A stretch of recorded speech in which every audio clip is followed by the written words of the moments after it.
3, renal 2, 3 también. Lipídico ya pasamos. Ya pasamos. ¿Así?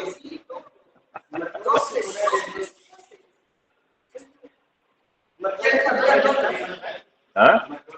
Claro. Una o dos. Sí, sí, sí. Sí, sí, sí, ya recibí, gracias. Bien, faltan. Santa Rosa falta. Santa Rosa, Militar, Revalidad y falta. Son los que faltan. Bien, vamos a empezar entonces nuestra última clase, que está reservada al tema de la medicina transfusional, conocida también como banco de sangre. El banco de sangre es un área de laboratorio especializada en extracción de un producto que es la sangre proveniente de donantes voluntarios, el procesamiento de esa sangre, que es fundamentalmente la separación de sus componentes, y la aplicación de pruebas destinadas a garantizar una transfusión segura, tanto desde el punto de vista de marcadores infecciosos como desde el punto de vista de la compatibilidad que deben existir entre la sangre que se va a transfundir y el receptor. A ese conjunto de actividades se le conoce también como medicina transfusional. Entonces, el objetivo para nuestra sesión es poder finalmente ver cuáles son esos análisis que se hacen al donante, cuáles son los análisis que se hacen al receptor. Probablemente alguna vez han donado sangre y les han hecho algunos análisis o les han comentado. Luego también vamos a revisar cómo se obtienen los diferentes hemocomponentes y cuáles son. Hay una diferencia entre hemocomponente y hemodiderivado, no es lo mismo. Eso a veces se confunde en la práctica. Hemocomponente es una cosa, hemodiderivado es otra distinta. Y los principales procedimientos de la medicina transfusional. Entonces vamos a empezar con la donación. La donación es un acto altruista de brindar un componente, un tejido, que es la sangre, para que pueda ser utilizado en otra persona. Ese acto de donar implica ser solidario, compartir, y las personas que donan sangre voluntariamente suelen tener un perfil asociado pues con un estilo de vida saludable, con poco factor de riesgo con respecto a estilos de vida y también a comportamientos de índole sexual, entre otros. Entonces, esas personas que donan sangre pasan por ciertas evaluaciones, pasan por unos filtros que lo que hacen es garantizarme en la medida de lo posible que no hayan eventos secundarios a la transfusión, tanto en la parte de la donación en sí, marcadores infecciosos, grupos sanguíneos raros, etcétera, y en la parte de la recepción con respecto a reacciones transfusionales y demás, porque se hacen pruebas de compatibilidad. Finalmente, la sangre es un tejido y como tejido desencadena reacciones adversas cuando es colocado en una persona o en quien no se ha tomado las previsiones de esa compatibilidad.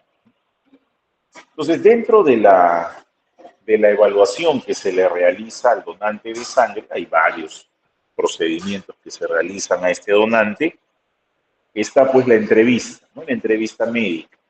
La evaluación del donante efectivamente la hace el médico a través de la aplicación de un cuestionario y de un examen físico, porque el donante de sangre debe ser una persona sana, o sea, no debe tener o pasar en ese momento por algún problema de salud.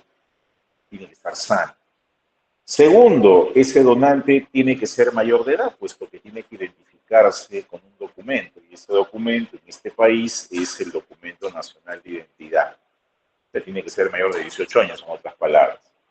Y eso significa que ¿No puedan donar los menores de 18? No, sí pueden donar, siempre y cuando tengan la autorización escrita de su padre o su apoderado legal. ¿Hasta qué edad? Hasta los 16 años. ¿Y en qué casos? En los casos donde el grupo sanguíneo es raro y no hay más donantes para su familiar. Por ejemplo, los negativos, 16. Entonces, yo tengo un grupo de sangre B negativo. Mi hijo también tiene 17 años y necesito operarme. Nadie más tiene, yo autorizo que él done para que esa sangre la puedan usar conmigo. En este caso, esa donación pues, es dirigida, si se permite.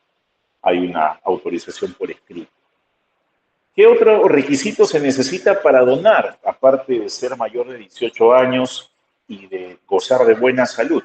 Se necesita tener un nivel mínimo de hemoglobina. ¿Qué cuánto? 12.5. Es lo mínimo que se pide de hemoglobina. 12.5 de hemoglobina equivale a un hematocrito de 38%. Generalmente lo que se evalúa es el hematocrito. Tiene que salir por encima de 38 para yo poder decir que puede donar. Y el otro criterio es que debe pesar más de 55 kilos. ¿Por qué 55 kilos? Porque al momento de extraerle la sangre, yo voy a extraer un volumen de sangre de aproximadamente 450 mililitros. Esa es la cantidad en volumen que le voy a sacar a ese paciente. 450 mililitros es menos que esto, ¿no? Esto tiene 750. O sea, 450 se da pues hasta acá. Menos de medio litro. Es lo que en volumen le voy a extraer. Y esa cantidad de volumen para una persona de 50 kilos representa casi el 10% de su volemia. Pues si yo le extraigo a alguien más del 10% de su volemia, les voy a producir pues efectos vasovagales, o sea, se va a desmayar, va a tener náusea, pues no se recomienda. Y tiene que pesar más de 55 kilos para garantizar que el volumen que yo le saco, tomándose un líquido después, puede ser agua, una infusión, lo va a recuperar. Finalmente su médula ósea va a producir mayor cantidad de células sanguíneas, incluidas también hematíes allí. Entonces, son los requisitos básicos, claves. Luego, en la entrevista, cuando se aplica el cuestionario, que es un cuestionario nacional, estándar, se incluyen algunas preguntas relacionadas a los antecedentes del paciente. ¿Con respecto a qué? Con respecto a enfermedades, sobre todo enfermedades infectocontagiosas, con respecto a cirugías previas, transfusiones previas, estilos de vida, sobre todo los relacionados o en relación a enfermedades de transmisión sexual. Eso se pregunta, ¿no? El número de parejas sexuales, el hecho de que tenga relaciones sexuales o no, cada antecedente por lo menos del último año. Cuántas parejas sexuales, de esas parejas, cuántas o cuál, si es una sola o han sido varias al mismo tiempo. O sea, es una entrevista. Sí existe el riesgo que el paciente mienta, pues, que el donante me mienta, ¿no? Siempre hay esa posibilidad, pero la entrevista se da en un entorno privado, no hay trascendencia, un acto médico, así que hay secreto profesional, nadie tiene por qué enterarse de lo que me dijo. Entonces se trata de extraer la información lo más fidedigna posible. Y si uno detecta, porque hay formas de detectar que me está engañando, me está mintiendo, me está paseando, entonces simplemente al final anotamos en la recomendación que no debe permitírsele donar. Si es así, nos peleamos tampoco con el donante. Pues esa es parte de la evaluación, la entrevista. Y a eso le sumamos pues el peso, la talla, la temperatura de ese paciente, su presión arterial. Ahora, no todo va orientado a la parte de transmisión sexual. Puede que se trate de un paciente con una patología como la diabetes, hipertensión, que sí pueden donar, pero un hipertenso puede donar siempre y cuando pues, no esté en crisis hipertensiva. Entonces, si su presión está controlada, dona normal. Si es un paciente diabético puede donar tranquilamente, no hay contraindicación. Pero, por ejemplo, si es un paciente que está tomando antibióticos, no dona. Si es un paciente que está tomando AINES, no dona. ¿Por qué? Porque esos productos se mantienen circulando en la sangre y esa sangre se va a transfundir y la persona que reciba puede tener efectos adversos. En el caso de los AINES, disminuyen la vida media de las plaquetas. Entonces, yo puedo necesitar esas plaquetas para solventar un problema de hemorragia, pero si el paciente tomó, el donante tomó AINES, las plaquetas ya no me sirven. Entonces, difiero la donación, la postergo. ¿Las vacunas son impedimento para donar? No, siempre y cuando haya pasado por lo menos una semana de la dosis última, excepto en las vacunas hechas con microbios vivos o atenuados, sarampión, rubiola, fiebre amarilla. No, COVID es recombinante. Ahí basta con una semana, pero en el caso de los otros sí es un mes, por lo menos. Y hay enfermedades que nunca me van a permitir donar. Hepatitis B, hepatitis C, VIH, cáncer, tampoco dono. Los pacientes que tienen enfermedades reumatológicas y que toman inmunosupresores tampoco donan. Esas son restricciones de la donación. Si han viajado a una zona endémica por precaución, como por ejemplo donde hay malaria, donde hay fiebre amarilla, no donas por lo menos unos 4 a 6 meses porque puedes estar en periodo de ventana. Pues en la entrevista yo garantizo de que la menor cantidad posible de riesgo pueda pasar. Puedo exagerar y es mejor que exagere, porque si se me pasa, puede ocurrir lo otro, ¿no? Que ese producto que está donando sea dañino. Es preferible tomar sus precauciones. Tatuajes. ¿El paciente con tatuaje puede donar? Sí, siempre y cuando, así es, el tatuaje tenga un año. Si el tatuaje tiene un año, dona con tranquilidad, no hay problema. Porque ¿qué sospechas ahí? Hepatitis B y hepatitis C. Y el periodo de ventana de la hepatitis C es 6 meses casi. Entonces sí hay necesidad de esperar un año.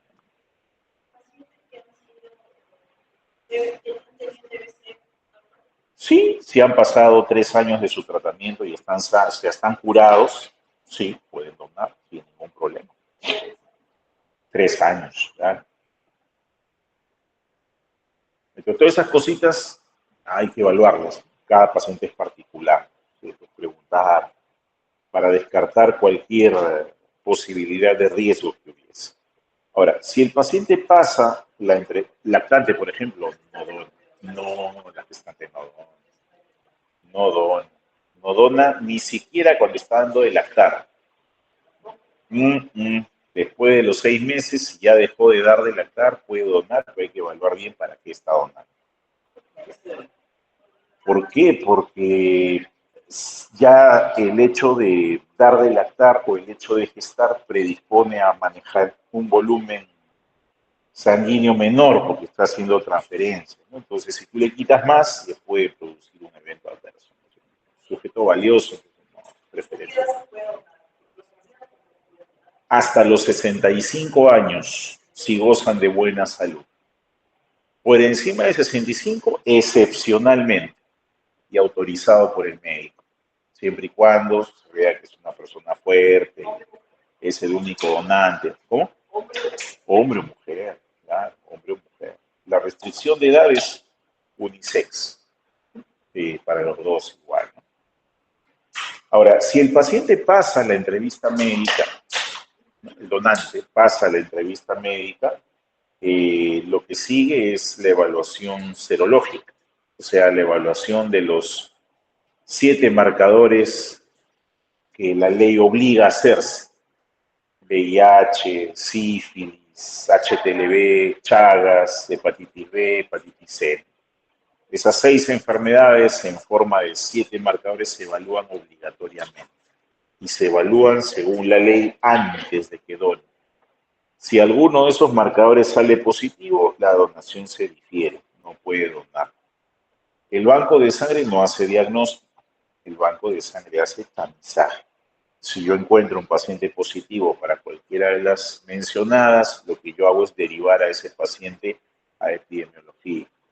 Ahí le dan su consejería y le toman su muestra para la prueba confirmatoria, porque lo que yo he hecho son pruebas de tamizaje, no hago diagnóstico. Banco de sangre no hace diagnóstico, simplemente tamizaje para el manejo. Ahora, ¿perdón? Eso por ley, si no, no se puede, ¿perdón? Nacional.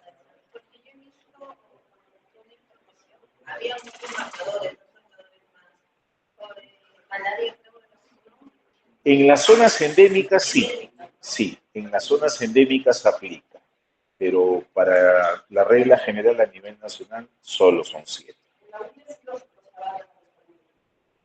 Y después dice 2.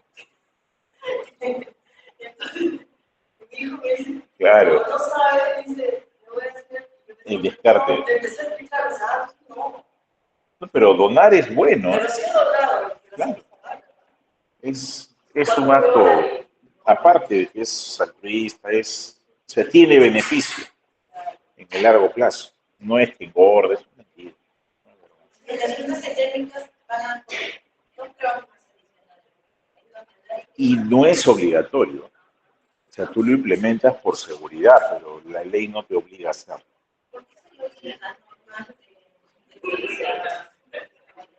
No es obligatorio. Los obligatorios son los 7 primeros. El otro tú lo implementas y lo haces porque tu zona es prevalente. Tú tienes que hacer malaria, leishmania, dengue, bartonella. Sí lo haces, pero no es. ¿Por qué? Porque esos insumos no son cubiertos por la estrategia que cubre el banco. Entonces tienes que comprarlos aparte. Y hay otros más, leptospira, fiebre amarilla, chikungunya, zika, o sea, todas las enfermedades que son transmisibles por sangre se pueden contagiar por una transfusión, todas. Pero solo hacemos el descarte de esas 6, nada más. ¿Sí? Las otras, ¿cómo nos damos cuenta o cómo podemos descartar? Por la historia clínica, por la entrevista.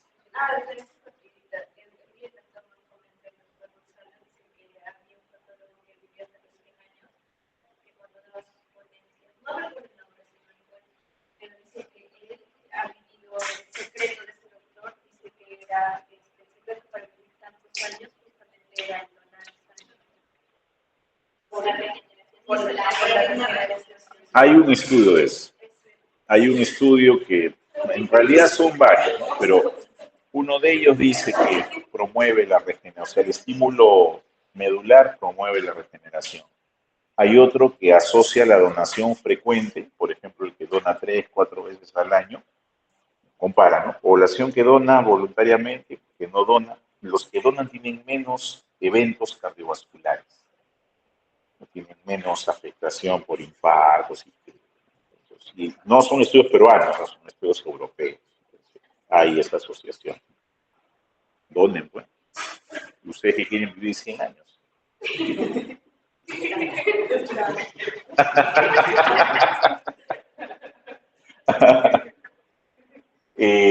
Bueno, una vez que pasan el examen clínico y el examen serológico, ese paciente pasa a donar.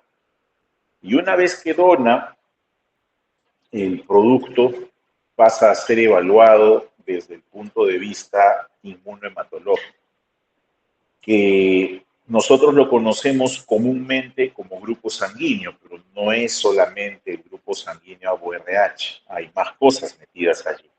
¿Por qué?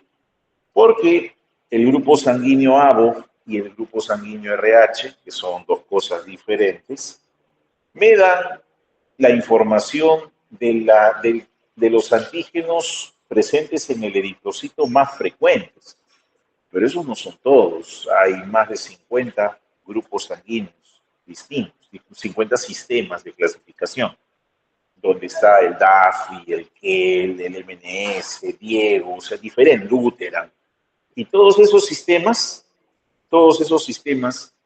tienen antigenicidad, algunos más que otros, y algunos de ellos, por ejemplo el Diego, tiene y genera mayor posibilidad de reacción hemolítica que hay que investigar. Entonces, no es solamente saber si es ORH positivo o RH positivo, no. Va más allá. Esa unidad se estudia hasta ese nivel. El fenotipo del RH. El fenotipo depende de los alelos que se expresen. Algunos son de letra minúscula, C, D, otros son de mayúscula. Eso también se estudia.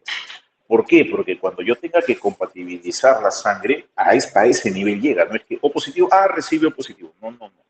Es más adentro.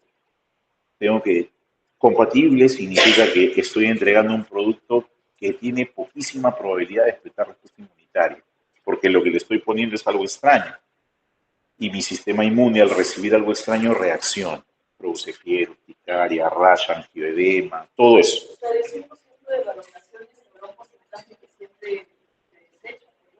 No, no, no, no, se clasifica.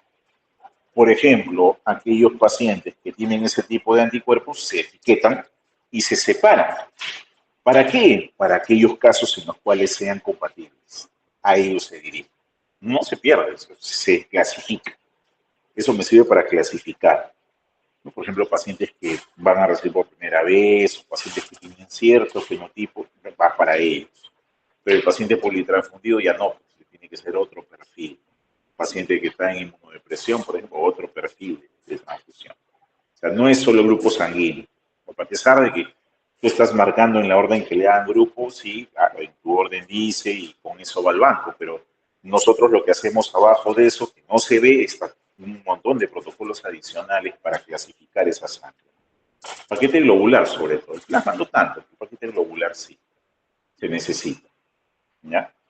Entonces, una vez que se dona, pasa esa sangre a centrifugarse. La separación que hacemos es por centrifugación. Y finalmente se guarda en los compartimentos correspondientes para ser utilizado ya en la transfusión. Cada transfusión pues tiene su indicación. Vamos a verlo ahorita. La muestra que voy a utilizar para el análisis es muestra de sangre. Entonces, aquí ocurre otra cosa, porque si yo tengo que tomarle una evaluación sérica al donante, lo primero que tengo que asegurarme es que su vena sea gruesa. O sea, no es sacar sangre, que es donar. Cuando yo saco sangre, puede ser incluso una vena delgada, yo pincho, sale en 2, 3 ml, cierro y se acabó. En el caso del donante de sangre, la aguja que uso es calibre 16, es gruesa, es un cañón. Entonces la vena tiene que ser gruesa y la punción que hago tiene que ser lo suficientemente profunda que me garantice estabilidad por lo menos los 6, 7 minutos que dura la extracción. Si no, o se sale la aguja o perfora la vena y se pierde la bolsa.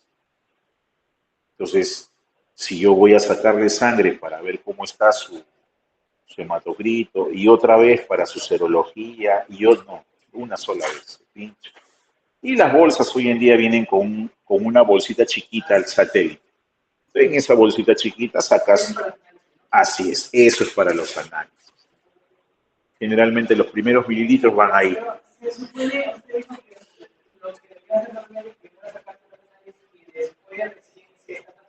Y lo normalmente. No, si hacemos todo.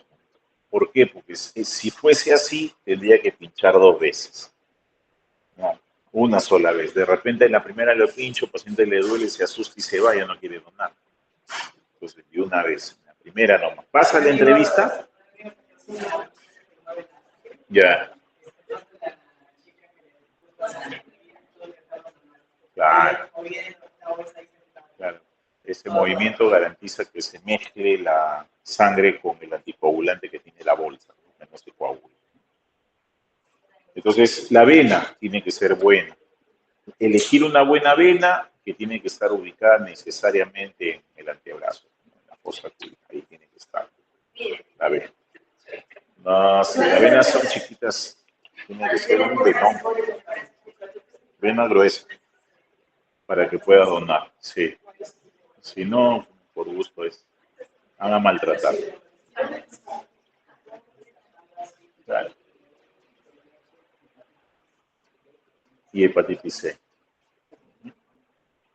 Bueno, el tamizaje clínico hace referencia a la entrevista, o sea, a la aplicación del cuestionario, que tiene su parte demográfica y su parte epidemiológica. El tamizaje inmunohematológico, lo que les decía, la búsqueda de los grupos sanguíneos, no solamente el ABO, RH, sino también los grupos sanguíneos menos comunes, y la presencia de fenotipos que pudiesen desencadenar hemólisis, el fenotipo Kell, el Diego también. El tamizaje serológico destinado a descartar las enfermedades que se transfieren por sangre y que deben prevenirse. Y aquí están los hemocomponentes. Y justo he puesto el gráfico porque me señala los dos. Una cosa es hemocomponente y otra cosa es hemodiderivado. Muchas personas piensan que es lo mismo, no es lo mismo. ¿Cuál es la diferencia?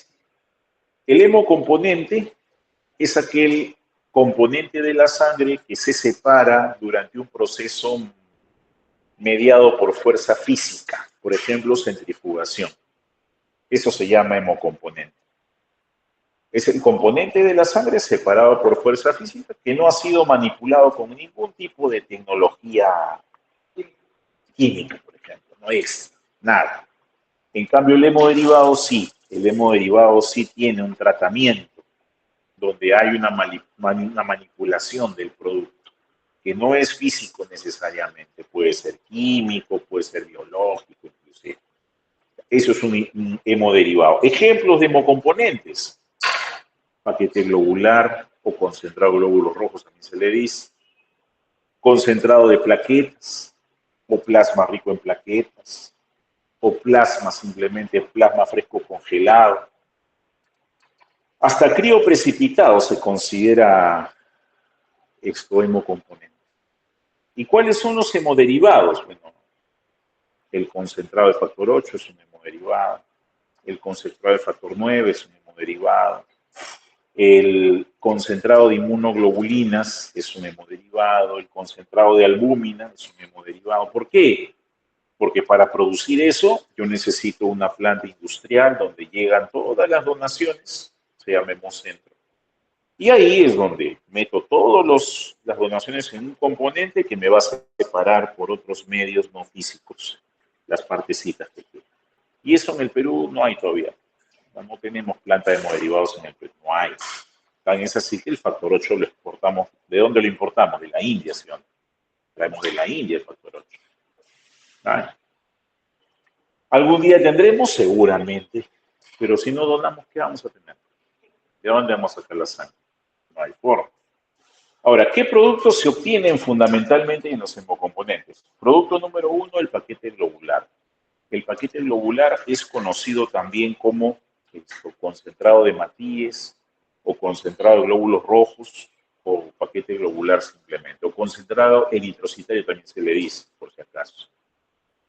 Ese paquete globular tiene un volumen que oscila entre los 250 y los 300 ml. ¿Okay? Pues cuando tú le extrajiste al donante, le extrajiste 450. Esos 450 se mezclan con el anticoagulante, que es más o menos 70, te da un volumen de 520, 530, y una vez que lo centrifugas, la parte que corresponde al paquete globular es más o menos 250, 300 ml. Estos paquetes globulares alcanzan una concentración altísima de hemoglobina, entre 20 y 25 gramos de hemoglobina tiene el concentrado del paquete globular. O sea que tiene un hematocrito que va entre 60 y 80%. O sea, es cargado de hemoglobina. Por eso se llama concentrado de Matías o concentrado eritrocitario. Ahora, este concentrado eritrocitario se almacena en refrigeración a 4 grados centígrados. Esa es su temperatura de almacenamiento. ¿Por qué? Por varias razones. En primer lugar, eso me garantiza que el metabolismo del eritrocito, que está vivo, se ralentice. ¿Qué significa que su metabolismo se ralentice? Que no me consuma oxígeno y que tampoco me produzca mucho 2,3 difosfoglicerato. Porque el 2,3 difosfoglicerato, se acordarán de fisiología, impide que se disocie el oxígeno con facilidad. Entonces, yo necesito conservar al hematíe lo más fisiológicamente posible, a la normalidad. ¿Cómo lo logro? Sometiéndolo a temperatura baja, 4 grados. ¿Cuánto tiempo lo puedo almacenar? ¿Cuánto tiempo dura? Con las técnicas de hoy en día, puedo conservar esos hematíes hasta 42 días. Más allá ya no, porque así yo lo refrigere, yo enlentezco su metabolismo, no lo detengo. O sea, igualito sigue produciendo difosfoglicerato y sigue consumiendo oxígeno. Entonces, plazo máximo, 42 días. Sin embargo, nosotros para transfundir a lo mucho 30 días, se acaba antes siempre la sangre. No suele durar hasta 42, antes se termina, se consume. Y si es un bebé, un neonato, 5 días nomás. No más de 5 días de haber sido extraída la sangre. ¿Ya? Si yo le administro un paquete globular a un paciente, ¿cuánto debe subir de hemoglobina? 1 gramo. 1 gramo o 3 puntos de hematocrito. No más. O sea que si tiene 9 y le pongo un paquete globular, lo llevo a 10. Si tiene 10, lo llevo a 11. 1 nada más. Segundo producto, el plasma fresco congelado. El plasma fresco congelado es un producto que contiene fibrinógeno, factores de la coagulación y proteínas plasmáticas. ¿Cómo se obtiene? Al centrifugar la sangre y separar el paquete globular, me queda el plasma. Ese plasma se somete a congelamiento rápido. ¿Cuánto es el congelamiento rápido? Menos 70 grados. O sea, tenemos una congeladora, un plato grandazo, donde yo coloco el plasma y en 2 minutos se congela a menos 70 grados. Lo coloco y se congela el toque. Pero eso me garantiza que las proteínas en ese plasma van a estar intactas, porque los factores de la coagulación, como habrán visto en su clase, duran poco tiempo. Entonces, para evitar que esos factores se inactiven, los tengo que concentrar al toque. Y eso lo puedo guardar, si lo guardo a menos 70 grados, 1 año me dura.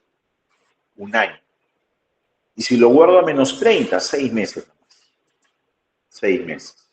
¿Y cómo lo uso? Lo saco de la refrigeradora, lo descongelo y luego lo administro en el paciente. Hay descongeladores de plasma, que es un baño María grande. Lo coloco en el baño María grande, el descongelador me lo lleva. ¿Perdón? Es un descongelamiento controlado. Lo llevo a 37 y lo transformo de inmediato. O sea, no es que demora 30 minutos, no más de 30 minutos. ¿Sí? Y ya no lo puedo volver a congelar. Ya, una vez que lo descongelo tengo que usarlo y si no ya lo tengo que botar. Hoy día pasó algo con la visita, estamos haciendo visita, había una paciente que había solicitado el plasma, pero parece que hubo un error y creo que era para mañana, para hoy día el plasma, pero se lo dieron ayer. Y cuando quisieron devolverlo, le dijeron que ya no pues, no. Entonces le han puesto y al ponerle reacción. Claro.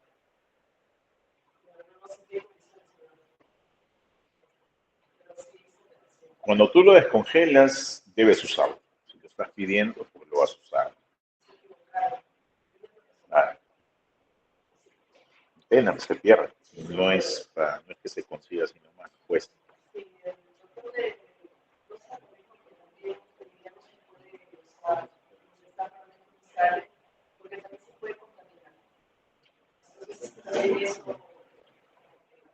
Sí, sí. Ese es otro riesgo al momento de manipular.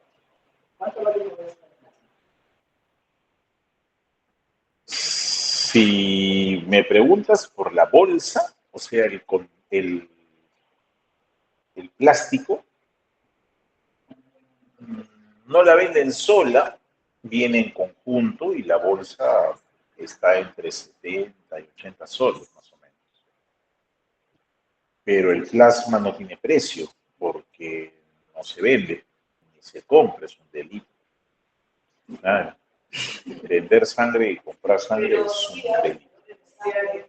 Como hay corruptos y hay ladrones, pero no se vende. Claro. Ley 26454. Aquel que done sangre sancionado con pena privativa, venda la sangre sancionado con pena privativa de libertad no mayor de 2 ni menor de... no menor de 2 ni mayor de 4 años. Y cuando Pero efectivo, te dan una bonificación por estás vendiendo.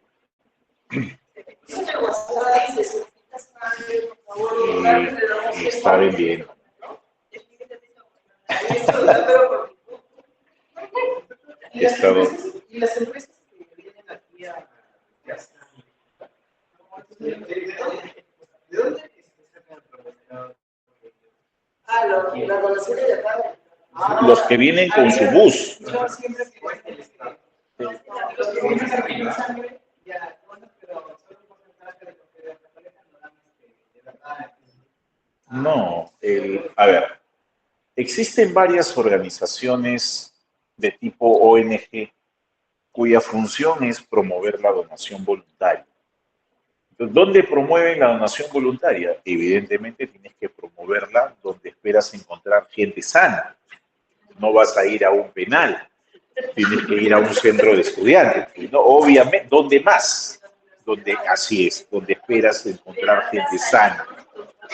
¿No? Entonces vas, haces tu presentación con las autoridades, pero esas ONGs no trabajan solas, trabajan asociadas con un banco de sangre de una institución pública o privada.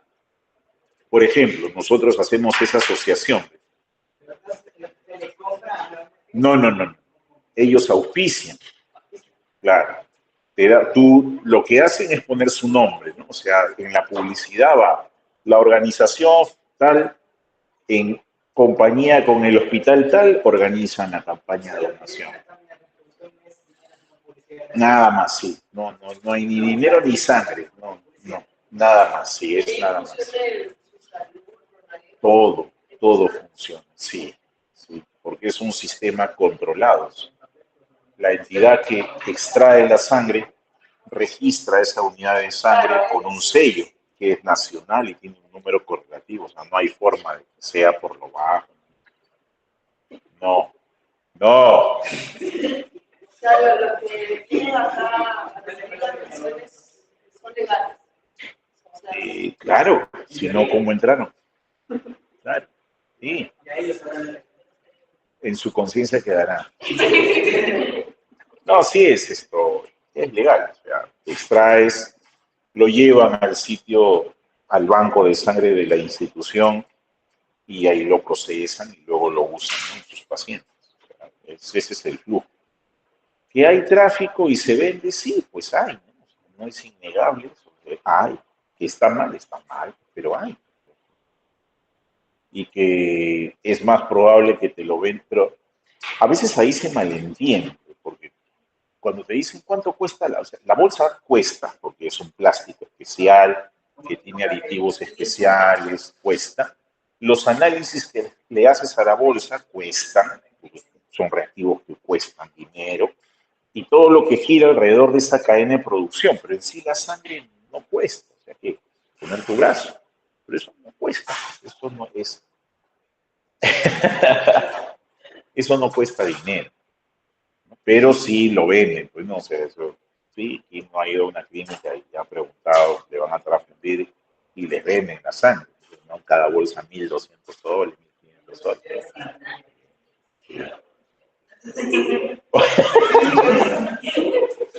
Pero no es que, o sea, no es que cueste eso la sangre. Ahí te están hablando del costo de la bolsa, que ahí lo multiplican por 5, te están hablando del costo de los reactivos, que también lo multiplican por 5.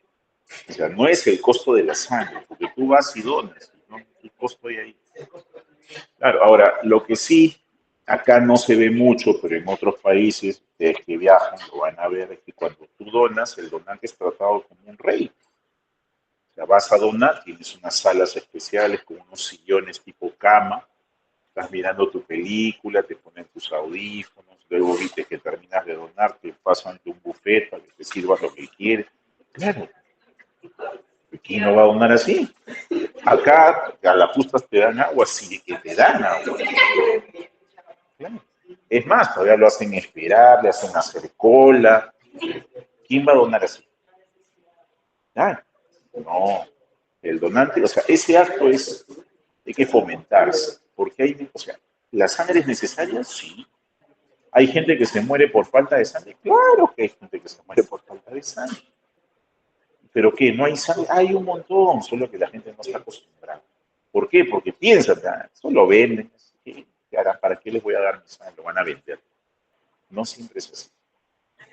No siempre es así. ¿Y cuándo te das cuenta? Cuando pasas por esa, no como paciente necesariamente, sino cuando eres interno, ahí te das cuenta que el paciente necesita operarse, pero no tiene familiares que le donen, le falte, el anestesista le ha pedido 2 unidades, no entra a salas y no se va a operar. ¿Qué haces? La desesperación paga. ¿Y pagan o el interno termina donando? Claro. Para que entre, pues no se opera. Claro. Sí, sí, sí, sí. Esa es la cruda realidad, ¿no? Pero es el manejo que se da. Bueno, seguimos. El otro hemocomponente es el crioprecipitado.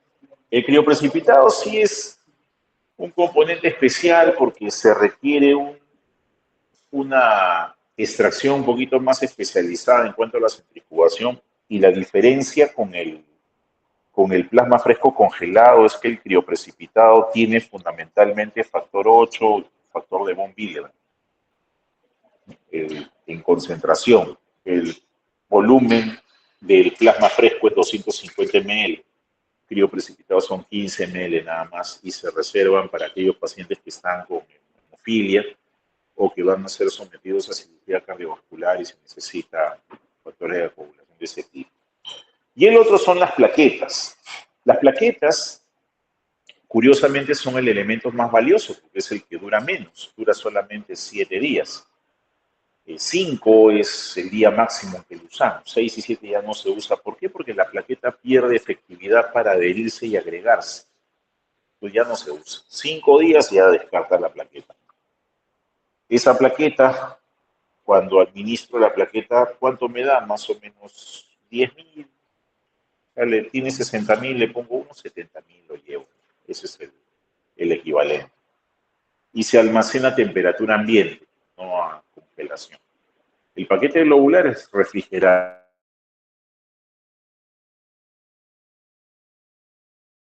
a temperatura ambiental. En el caso del paquete globular, cada paquete globular, que tiene más o menos 250, 300 ml de volumen, me sube 1 gramo de hemoglobina, 3% de hematocrito, viene así, ¿no? Con todos sus indicativos de grupo, hay un sello acá que se le pone el fenotipo RH, el sello que se le pone del Ministerio de Salud, porque eso se controla y demás.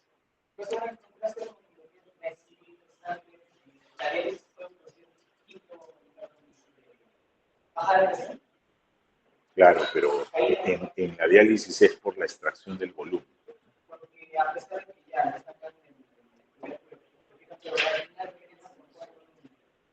Claro, pero en ese intervalo donde cae el volumen, cae la presión también. ¿Ya? Sí, sí, puede ser. Claro, hay que ver por qué. De repente está haciendo edema, entonces va a tener hipotensión. Se va a generar tercer espacio, de todas maneras. En el caso de las plaquetas, estas se reservan para cuando hay trombocitopenia, no se transfunde así nomás. Las transfusiones tienen su límite, tienen su rango. En el caso del paquete globular, por ejemplo, yo transfundo cuando es una hemorragia aguda y está por debajo de 7 gramos por litro. Pero en una anemia crónica, con 5 recién transfundo, porque con 7 pues está caminando tranquilo. Por ejemplo, los que tienen insuficiencia renal crónica, los pacientitos manejan hemoglobinas bien bajas, 6, y están tranquilos caminando, no están en hipoxia tisular, nada. Ya se adapta su organismo a esa carga de hemoglobina. Entonces, solo transfundo cuando es necesario. En el caso de las plaquetas es lo mismo, solamente voy a transfundir cuando está en riesgo de sangrado. Si no, no, porque ocurre esas reacciones adversas. Entonces, Por más que yo tenga cuidado, siempre hay la posibilidad de que me haga reacción adversa. Y las reacciones adversas pueden ser leves, moderadas y severas. Entonces, de repente le transfundo, no era necesario, pero ya le empieza a ponerle para asegurar y por asegurar se muere. Pues, ese es el problema. Entonces, no te la juegas. Es cisticercosis.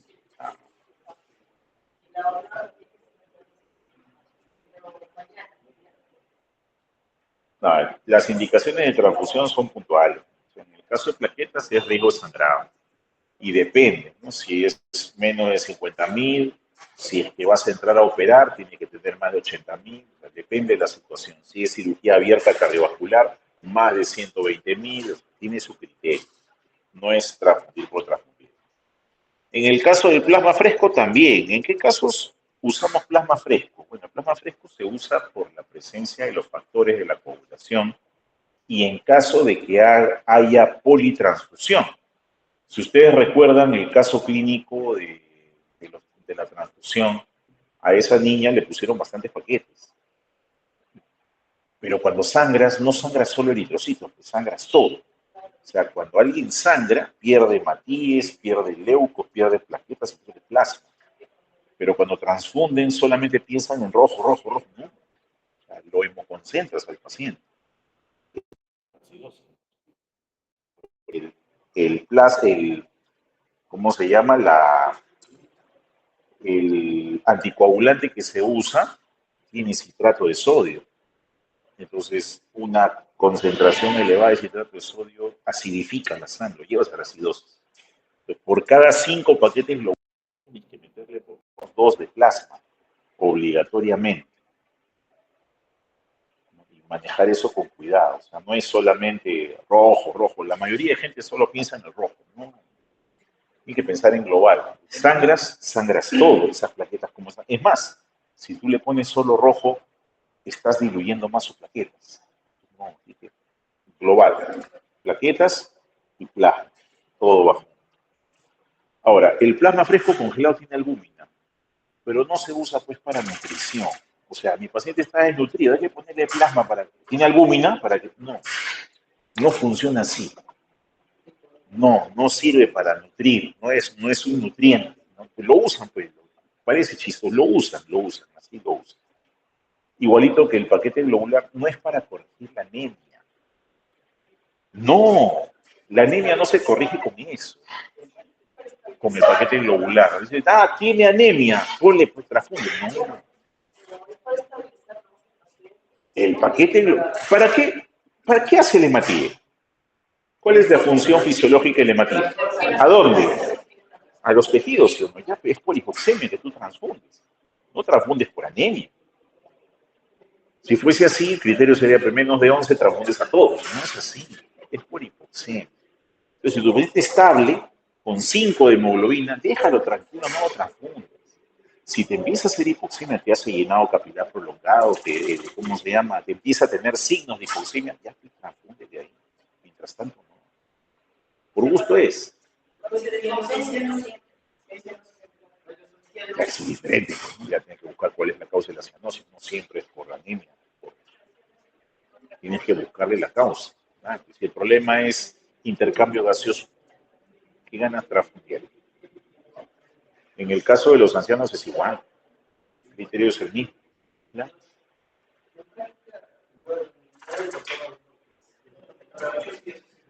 No, ¿para qué?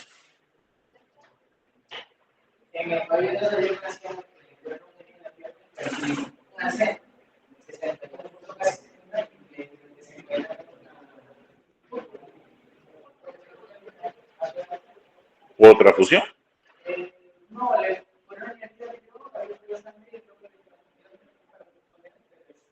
Pues la púrpura trombocitopénica idiopática es un evento que se puede presentar como parte de una reacción post-transfusional. Sí, se presenta. Es raro, pues se presenta. Entonces, claro, en infecciones virales, parvovirus, hacen su rash, hacen su púrpura. Ese es en el caso del plasma. 5 lo dijo, y la tecla, cada 5 rojos. 5 rojos, un plasmita, 2 plasmitas y tus plaquetas. Y vas monitoreando porque vas tomándole control con tu hemograma. Crioprecipitado igual, ¿no? Indicado solamente para aquellos pacientes con deficiencia de factor 8, factor 9, bombi, nada más. Y en la parte post, bueno, siempre vigilamos. El paciente que dona, habrán donado alguna vez, se han dado cuenta que no es que donas, te paras y te vas. Porque si tú haces eso, te caes. Un mareo te das al suelo. Entonces, terminas de donar, reposas por lo menos 30 minutos, tomas líquido, el mismo volumen que te sacaron, y luego recién te vas. Si tienes hambre, come, no hay problema. Entonces, tienes que vigilarlo al donante, porque si no se va a caer y la misma sangre después sale. Hay que vigilar eso. ¿Ya? ¿Es importante donar? Claro. Se salvan vidas. Si una persona que done, se obtiene paquete globular, plasma y plaquetas. Ahí tienes para 3 personas. Entonces sí, sí es importante donar. Fomentar, claro. Ustedes chicas que quieren ser jóvenes siempre, ¿no? Frecuencia de donación en las mujeres, 3 veces al año, o sea, cada 4 meses. En el varón, cada 3 meses. ¿Por qué el tiempo? Porque los 3 meses en el varón y los 4 en la mujer están probados que en ese tiempo se regenera lo que has perdido. O sea, tu médula ósea llega a producir la misma cantidad de hemoglobina, de matíes, de blancos, que tenías antes de donar. Por eso el límite de seguridad es cada 3 meses en el varón, o sea, 4 meses al año, 4 veces al año, y cada 4 meses en la mujer, o sea, 3 veces al año. De eso haces anemia, haces anemia. Cuando donas menos tiempo, haces anemia, bueno, obviamente, te están sacando en esos 450 ml que te sacan, se está yendo un gramo y medio de hemoglobina tuyo. O sea, si entraste con 14, te vas con 12.5. Y si a la otra semana vuelves a donar, recién estás llegando a 13, ya tienes 11.5 y así. Te anemizas. Pues. Claro, hay un registro interconectado, digamos, entre los bancos y sí se nota.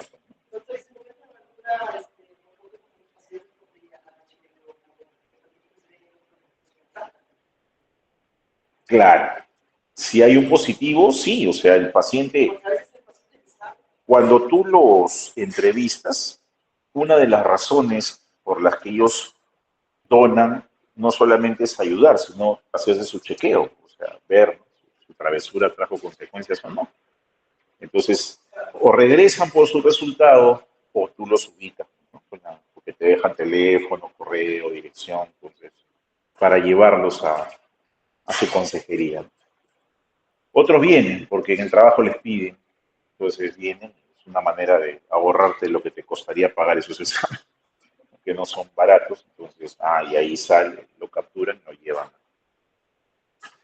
a la parte de infectos, ¿no? Al programa para que los registren y todo, y les toman su prueba confirmatoria. Ahí. ¿Ya? La transfusión, ese es otro proceso, porque lo que hemos hablado ahorita solamente es la donación. Llego, me identifico, me evalúan, me extraen la sangre, esa sangre la proceso, la almaceno.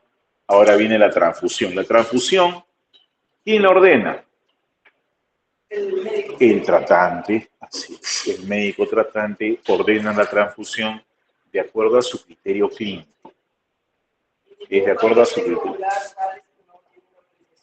Sí, eso es su criterio. Entonces, yo puedo tener mi reglamentación, donde yo digo que, ¿sabes qué? Se transfunde con 7 en los agudos y 5 con los crónicos. Pero encima de mi reglamentación de banco de sangre está el criterio del médico. Y si el criterio del médico dice que quiere transfundirle cuando tiene 8, su criterio no va en contra de lo que yo digo, se respeta lo que lo que el colega dice. Así es, así funciona, por supuesto. Entonces prima siempre el criterio del médico, o se entiende que es un buen criterio, porque no podemos juzgar el criterio del colega, eso va contra la ética, Código de Ética, artículo 100, no puedes juzgar su criterio, ¿no? Por lo menos no en voz populi, en privado nos decimos eres un bruto, ¿no? Pero no se está penado, eso te sancionan, ¿no? Ahora sancionan eso, ya no es que puedes hablar mal, ¿no? Sí, te sancionan, te quitan el registro, te inhabilitan para ejercer la profesión. ¿Cómo ejerces si no tienes habilitación? Nadie te contrata, claro. No puedes insultar al colega, no puedes maltratar al colega, no puedes referirte mal al colega, no puedes cuestionar sin base, ¿no? Sin base. Ahora, si tú tienes fundamento con prueba, eres un bruto por esto, y por esto, ya haces. Pero porque a ti te parece, nada de parecer. Ah, no, te denuncia, pues. Te denuncia el otro, te denuncia. Ya que hay gente que se le prende y se defiende y gana. Sí, hay varios que han sido suspendidos así. Tenían altercado con el colega, no han respetado se han metido en el tratamiento. Errores existen y ahora son más que antes. Y ahora son más que antes. Mucho más que antes. Es lo que tenemos. Pero es lo que tenemos. ¿De quién depende que eso cambie? De nosotros. Cambiemos. Ahora, el que va a recibir, que es el paciente al que tú le estás prescribiendo, a ese paciente, a ese receptor también se le evalúa.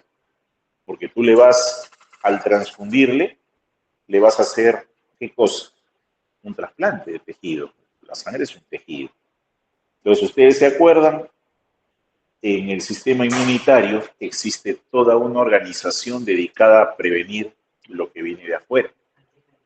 Exacto. Fundamentalmente, los receptores que reconocen los HLA, los complejos principal de histocompatibilidad, que si bien es cierto, está presente en las células nucleadas, mis células tienen esos receptores y reconocen lo que es propio de lo que no es propio.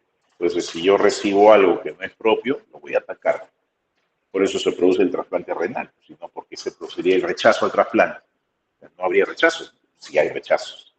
Entonces, ¿qué hacemos en la evaluación de receptor? Hacemos las famosas pruebas de compatibilidad.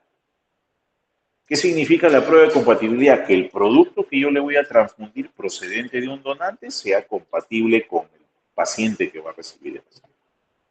Esa prueba de compatibilidad es in vitro, la hago en tubo, en placa, en lámina, en lo que sea, y lo que me salga allí, compatible o no compatible, es lo que yo espero que suceda en el paciente. ¿Okay? Si me sale incompatible en la prueba, jamás le voy a transfundir esa porque lo voy a matar probablemente. Esas son, dentro de ese grupo de pruebas de compatibilidad están las famosas pruebas cruzadas. ¿Por qué? Porque estás cruzando, pues, ¿qué cosa? El suero de ese paciente o el plasma de ese paciente y los glóbulos rojos. Entonces ya ustedes saben cómo se organiza el sistema A, ¿no? El grupo A tiene antígeno A, pero tiene anticuerpos contra el B. El grupo B tiene antígeno B, pero anticuerpos contra el A. El grupo O no tiene antígeno, pero tiene anticuerpos contra los dos. El grupo AB tiene los dos antígenos, pero tiene anticuerpos. El RH positivo no tiene anticuerpos, el H negativo sí los tiene. Toda esa organización que vemos en el papel ahora sucede en las muestras de los pacientes. Y si a eso le sumamos el fenotipo, le sumamos los grupos que son irregulares, ya tienes todo un complejo que tiene que evaluarse en las pruebas de compatibilidad. Entonces ahí entra el tema de la prueba de Coombs, o el test de Coombs. El test indirecto, el indirecto. Entonces, ¿qué hacemos normalmente como prueba de compatibilidad? ¿Cuál es la prueba de compatibilidad universal? El test de Coombs indirecto, en el cual yo voy a probar el plasma de mi paciente. ¿Por qué el plasma? Porque ahí están los anticuerpos, versus los hematíes del donante. eso lo voy a mezclar. Saco una muestrita de la bolsa, del paquete globular, saco un poquito y un poquito del plasma y los mezclo. Y veo a 37 grados qué pasa. ¿Qué debería de pasar? Nada. ¿Qué no debería de pasar? Que los anticuerpos de mi paciente se unan a los glóbulos rojos de ese receptor y se aglutinen. Ya eso es incompatibilidad. Puede ser una cruz, 2 cruces, 3 cruces, 4 cruces. Si hay incompatibilidad in vitro, significa que si yo le pongo esa sangre, se va a formar complejo antígeno-anticuerpo en el paciente. ¿Y eso qué va a ocasionar? Primero, se va a activar el complemento. Complemento, la vía clásica, se activa en presencia de complejo antígeno. ¿Qué va a pasar con esos hematíes? El complejo de ataque merma va a destruir toditos, hemólisis masiva. ¿Y toda esa carga dónde se va a ir? Al riñón. ¿Qué va a pasar con el riñón? Insuficiencia renal aguda.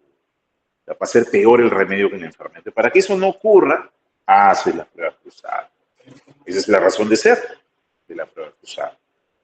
Y por si acaso, aún con la prueba cruzada compatible, existe la posibilidad de que haya reacción hemorrágica.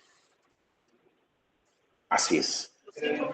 La prueba cruzada compatible no te garantiza el 100% de que no haya nada, por si acaso. No te confíes porque dice compatible. Hasta un 90%. Menos inclusive. Hay algunos antígenos que no se detectan in vitro, pero que en vivo se aparecen.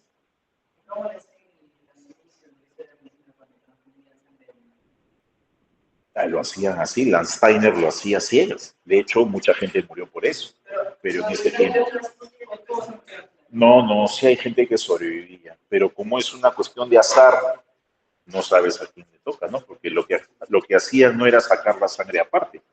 Se echaba el donante, se echaba el receptor, agarraba, enchucaba uno al otro y con una bombita los iba bombeando, iba sacando de acá y poniendo acá, porque si no, si lo sacaba en una botella se coagulaba todo y ya no podía sacarlo. In vivo era.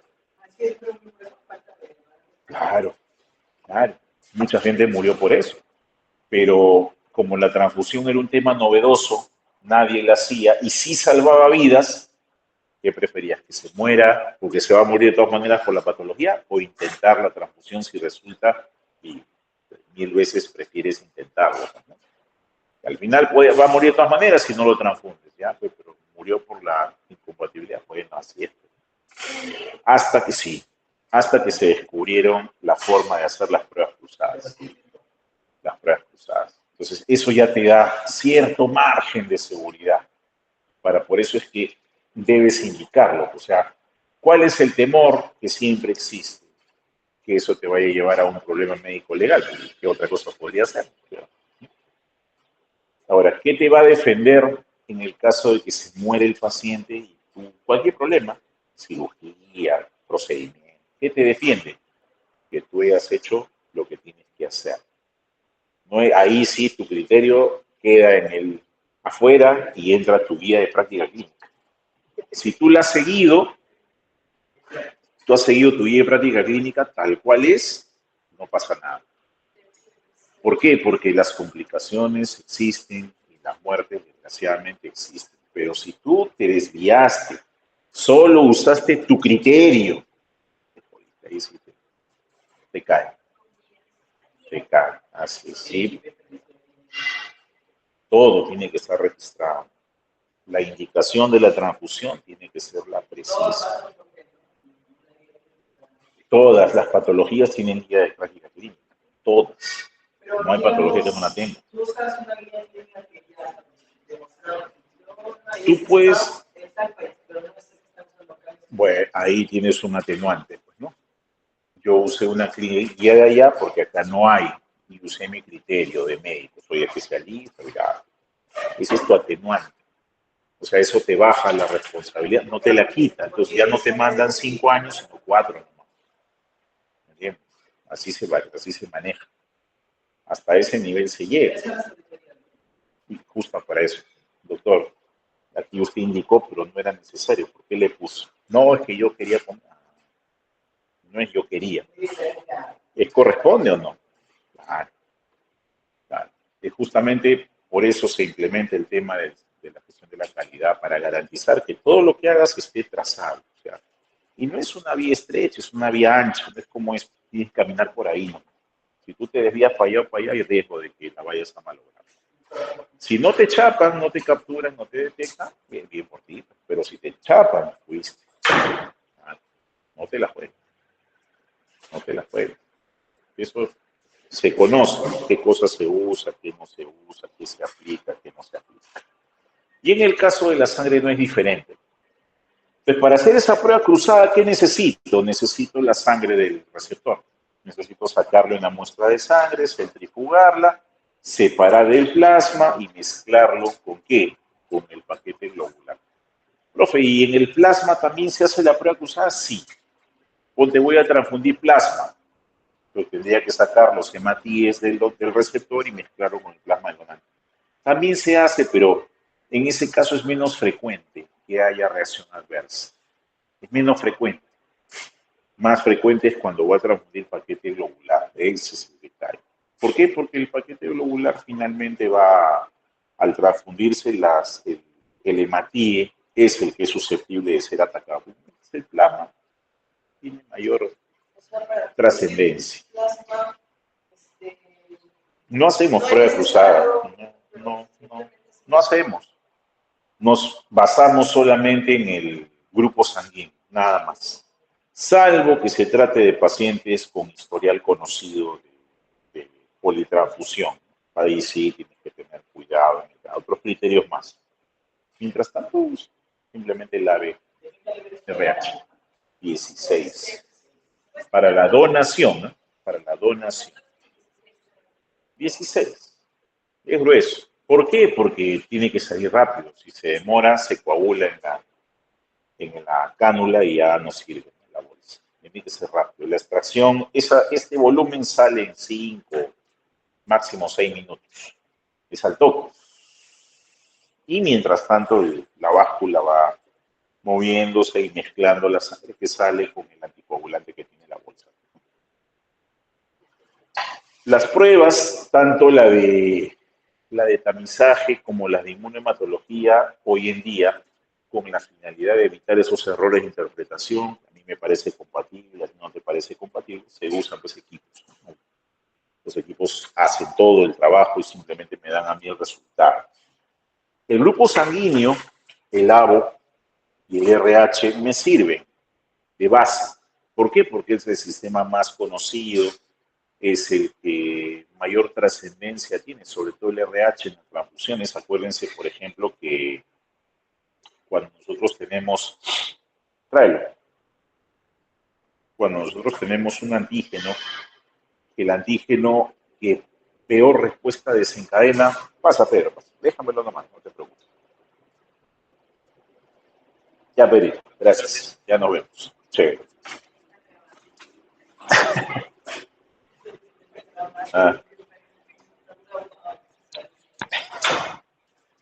El antígeno que respuesta intensa más tiene es la proteína. Entonces, los antígenos del grupo ABO son azúcares. Hay reacción hemolítica, pero no es tan intensa como el RH, porque ese antígeno es proteína.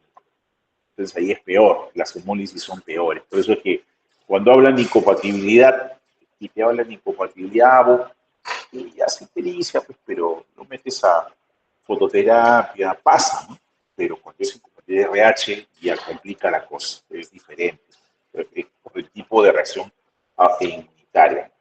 Y las pruebas, ¿no? Este tipo de tabla está destinada a evaluar solamente el grupo, el AB-O, que es AB0 en realidad, grupo A, antígeno A, grupo B, y el otro no tiene, por eso es 0, solo que el convencionalismo lo llama O, eso es 0, no tiene antígeno.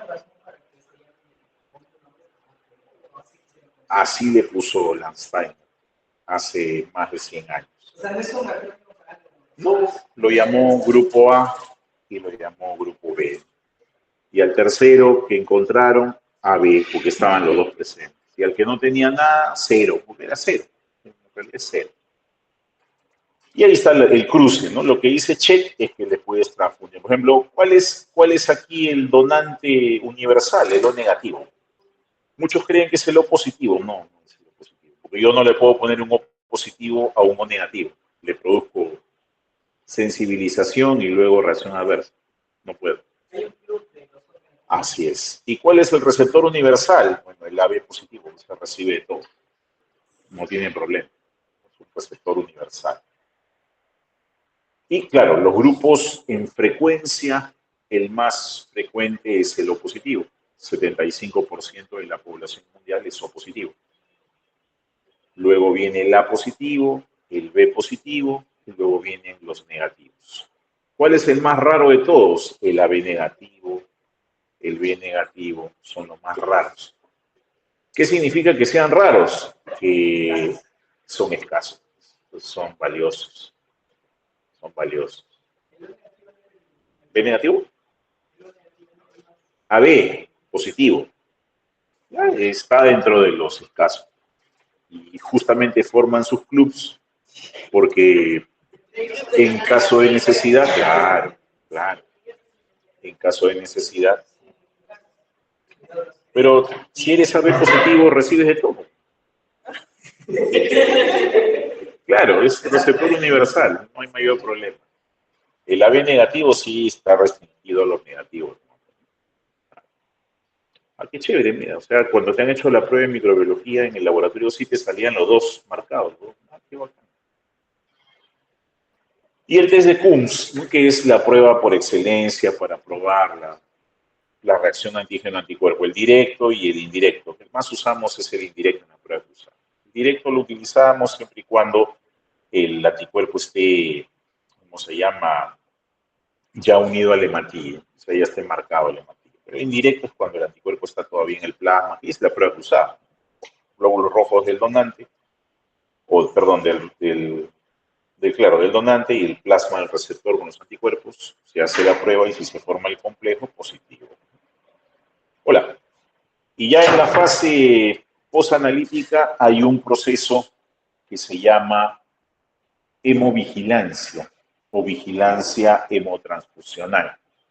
Esta vigilancia va dirigida a toda la cadena completa, desde el donante hasta el receptor, porque tienen que saber que las reacciones adversas a la donación pueden ser inmediatas o pueden ser tardías.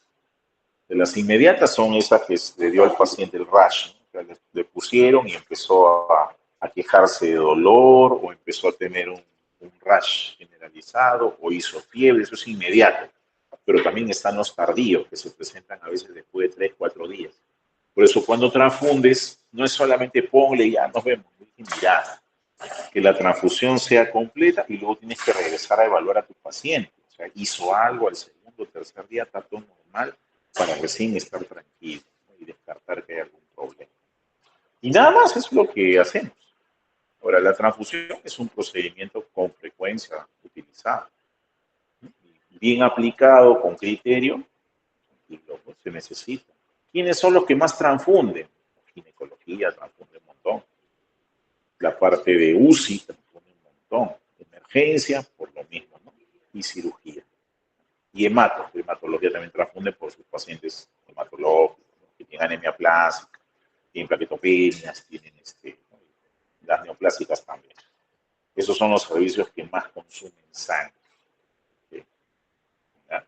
Hay patologías que te consumen cantidades monstruosas de sangre, por ejemplo, HELP, síndrome HELP. Pacientes, 40, 50 unidades de sangre se van al toque. Te pueden secar un banco en una noche, ¿no?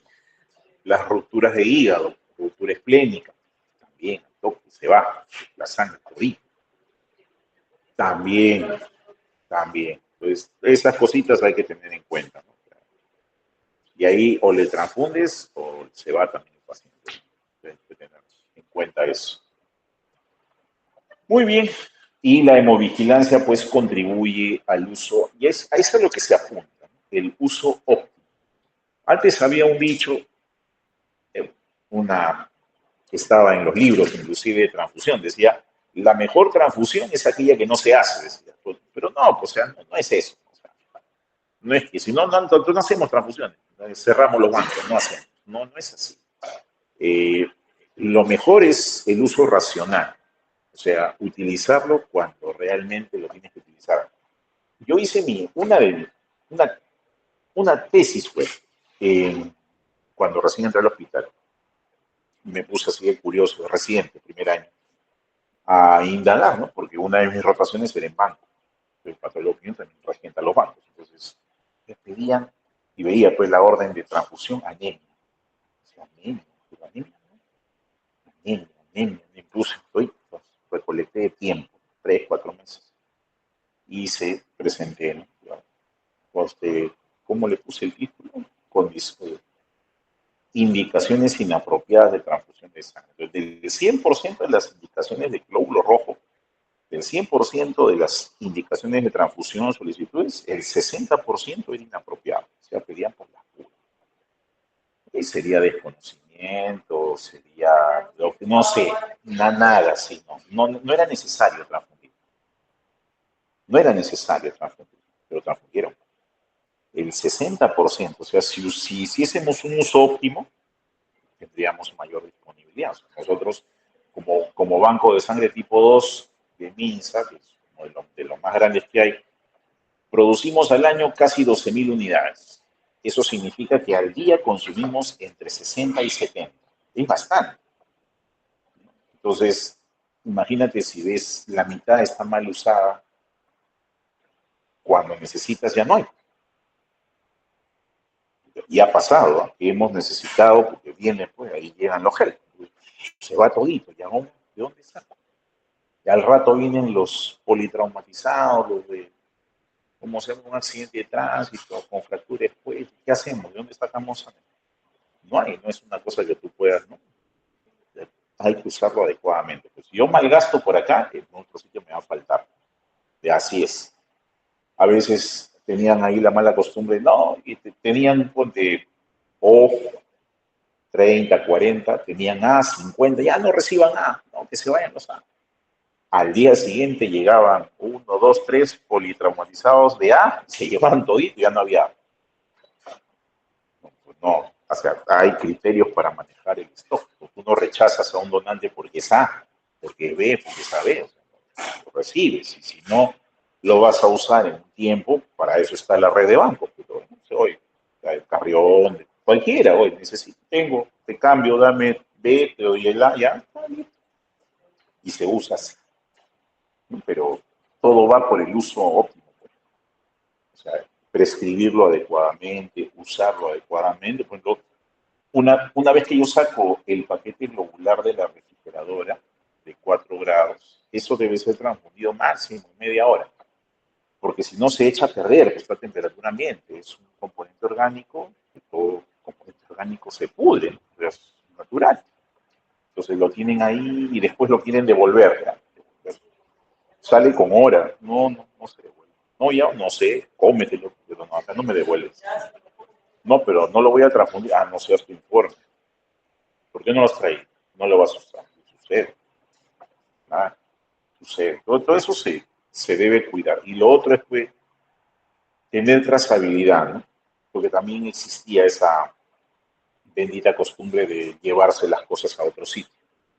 Entonces le pedían para una persona, pero terminaba en otro sitio. Sí, y le ponemos un chip que explota si atraviesa los muros del hospital. Claro, claro, pues, ¿cómo se van a llevar las cosas así? ¿No? Es para acá, eso se usa acá. Si tú quieres usarlo afuera, hay mecanismos para pedir y desapoyo y se te dan, pero no así escondido, porque te lo llevan así. ¿Sí? Hacíamos ¿dónde está? La unidad tal, salió a tal hora a tal pabellón. Vamos al pabellón. Señor, ¿a quién ha transfundido al señor? Su historia clínica. Que acá no figura de transfusión. Todo se mira. Pero ha salido acá. ¿Dónde está? ¿No? ¿Dónde está? Acá está la orden, está firmada para este paciente. ¿Dónde está la transfusión? La historia no dice nada. Ahí aparece. Ahí aparece. Pero no, las unidades son valiosas, todas. Así que su destino es dentro de la institución.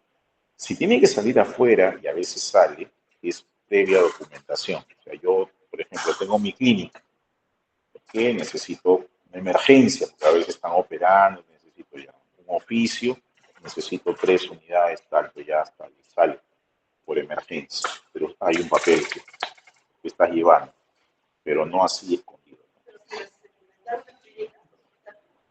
Si es que tenemos el stock, les damos. Por lo general lo terminan trayendo al paciente, porque cuando sangran así, necesitas UCI, y ellos no tienen UCI, tienen que traer al paciente. Ya antes que te lleve la sangre y transfundes, igual se te va a complicar, mejor tráelo. Y acá lo manejamos, ¿no? Eso es.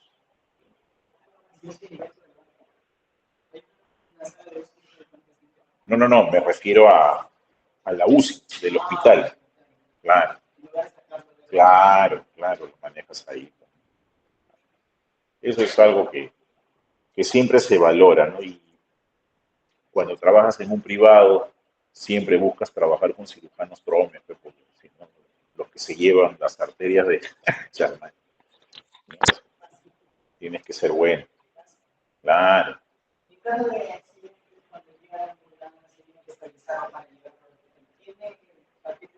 No, no. Lo que maneja la ambulancia más son coloides, nada más, sí. Cristaloides y hasta coloide llega. Sí, hasta el máster llega, nada más. Porque son minutos de transporte, nada más. Se hacen torniquete, paran la hemorragia, transfunden para elevar transfunden, digo, colocan vía para elevarle la presión y ahí lo mantienen, nada más. No pueden hacer otra cosa hasta que llegan al destino.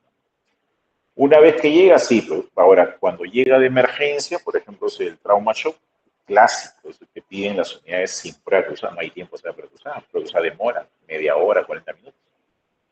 Y si tú te demoras, se muere, entonces tienes que ir sin prueba cruzada, a riesgo, pues. Se muere desangrado o le pones y esperas y rezas que no pase nada. Claro, claro. Sí, hay protocolo. La manejas con corticoides, hay un programa de manejarlo, que tienes que estar pendiente. Hay forma de manejarlo. Normalmente lo que hacen es piden 2 sin paquete de globos.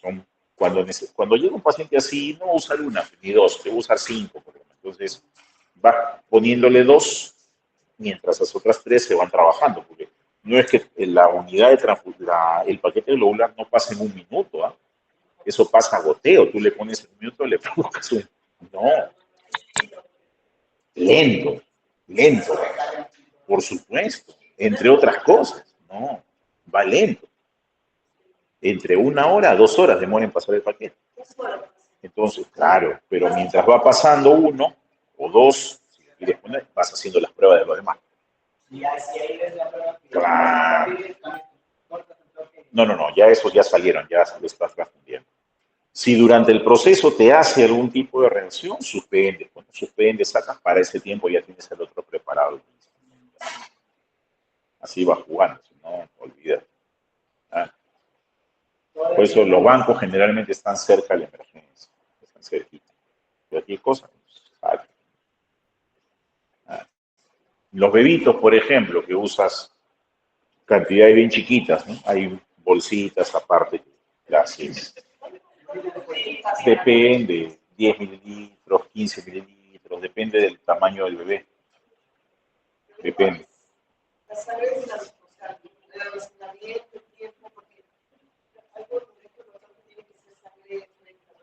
En los neos, sí, hasta 5 días de haber sido extraída, no más.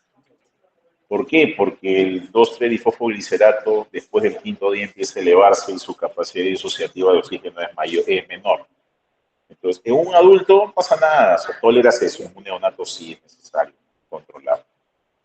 Sí es necesario. Aparte que se eleva el contenido de ácido láctico de ese paquete. O sea, tiene varias cosas que para un neonato con poco control de su medio interno no lo maneja fisiológicamente. El adulto sí. El niño por eso es que se restringe a 5 días máximo, no más. Ese es el mundo de la sangre. Pues esto, sí, aparte. Entonces, lo que se busca siempre es que se transfunda y que esa transfusión sea segura. Segura en el sentido de que provenga de un origen conocido y que no solamente te brinde tranquilidad en cuanto a la inmediato, sino a largo plazo. Porque ya ustedes, y eso lo hemos visto con ustedes.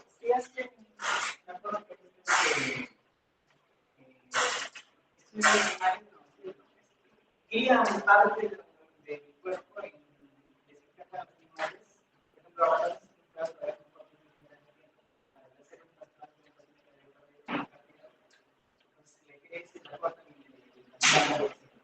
si hacen un cuerpo, ¿por qué no se puede crear algún tipo específico de animal para sacar de sangre? Porque el HLA del animal es diferente al HLA humano. Entonces se produciría rechazo de todas maneras.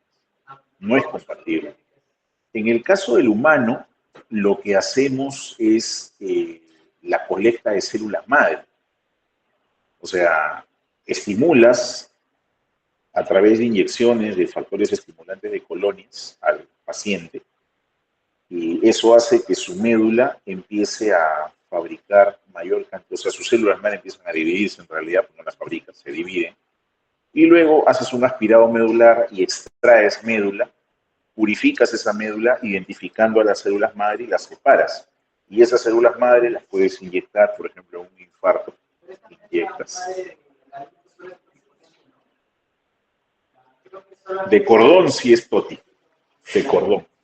Si has hecho preservación de cordón al nacimiento, bien. Pero esas células, ¿cuánto tiempo pueden almacenar? Nitrógeno líquido, forever. Entonces, es que es caro, es caro. Sí, claro. Se descongela, tiene su protocolo y se... Nosotros lo hemos usado en revascularización cardíaca, lo hemos usado en revascularización periférica, pacientes con úlcera, con insuficiencia vascular, lo hemos usado y con buen resultado. Con buen resultado. No, no es. Yo he visto un dedo así, un dedo cortado que fue reimplantado. Sí lo he visto, pero brazo no he visto, ni pierna.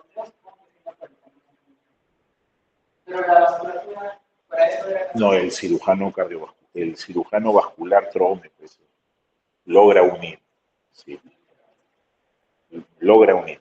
Sí he visto eso, pero del miembro grande no.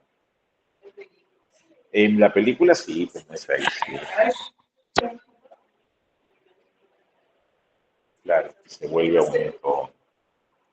Entonces, esa es la idea del banco, de la misión transfusional, garantizar que la transfusión sea segura. Porque, como les iba a decir justo,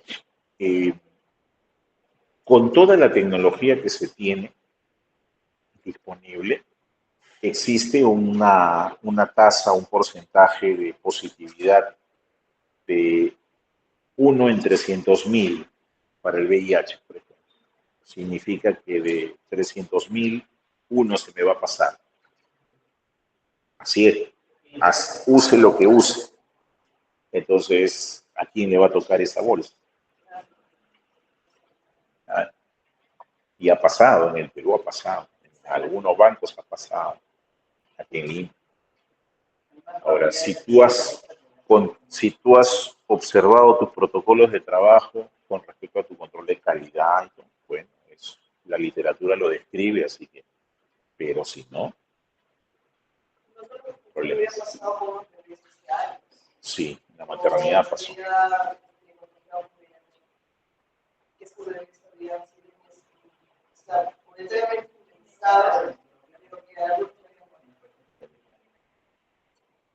Es delicado, pues. Claro, es delicado. Estás transfundiendo, o sea, tienes que tener cuidado. Entonces, en laboratorio son 4 pruebas en las que no hay forma de equivocarse. Tienes que estar seguro de lo que estás firmando. Grupo sanguíneo, VIH, VDRL y hepatitis B. No hay forma de equivocarse, porque eso trae consecuencias legales. Estar seguro de firmar esa manera. El resto, si es glucosis equivocada, ya, eso es manejable. Es manejable. Pero eso de ahí no. Peligroso. Peligroso. Así es, chicos. Bien, hasta ahí nuestra clase queda ahí. Muchas gracias, entonces. Nos encontramos en la siguiente semana para el examen. Para el examen, ¿verdad? 20 preguntas, ¿no? 40 mejor, ¿no? 20 o 40. ¿Qué dice la gente? ¿Qué dice la people? ¿20 nomás? Es más fácil. Más fácil, ¿eh?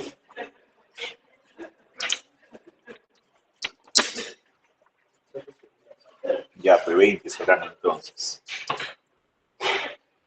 20 preguntillas.